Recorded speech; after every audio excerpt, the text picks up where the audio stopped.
ನನ್ನ ಗಂಡ ಹೋಗ್ತಾ ಬರ್ತಾ ಐಸ್ ಕ್ರೀಮ್ನ ಆರ್ಡರ್ ಮಾಡ್ತಾರೆ. ಈ ಸಮ್ಮರ್ ಸೀಸನ್ ಬಂದ್ಬಿಟ್ರೆ ಸಾಕು, ಬರೀ ಐಸ್ ಕ್ರೀಮ್ಗಳನ್ನ ತಂದು ಫ್ರಿಜ್ ಸ್ಟೋರ್ ಮಾಡ್ತಾ ಇರ್ತಾರೆ.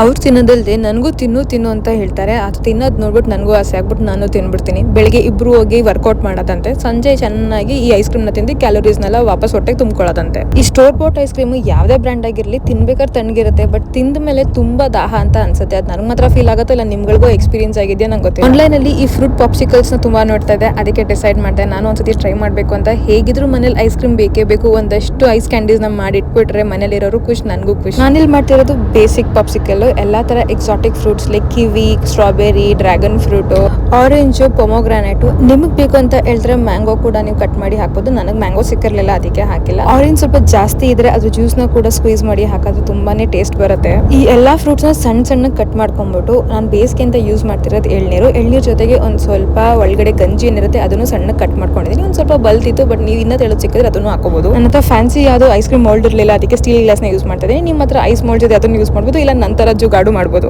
ಈ ಪಾಪ್ಸಿಕಲ್ಸ್ ಇಷ್ಟು ಚೆನ್ನಾಗುತ್ತೆ ಅಂತ ನನಗೂ ಗೊತ್ತಿರಲಿಲ್ಲ. ಈ ಸಮ್ಮರ್ ಅಲ್ಲಿ ನೀವು ಒಂದ್ಸತಿ ಟ್ರೈ ಮಾಡಿ ನೋಡಿ, ತುಂಬಾ ಎನರ್ಜಿ ಕೊಡುತ್ತೆ, ಹೈಡ್ರೇಟಿಂಗ್ ಆಗಿರುತ್ತೆ ಅಂಡ್ ರಿಫ್ರೆಶಿಂಗ್ ಆಗಿರುತ್ತೆ.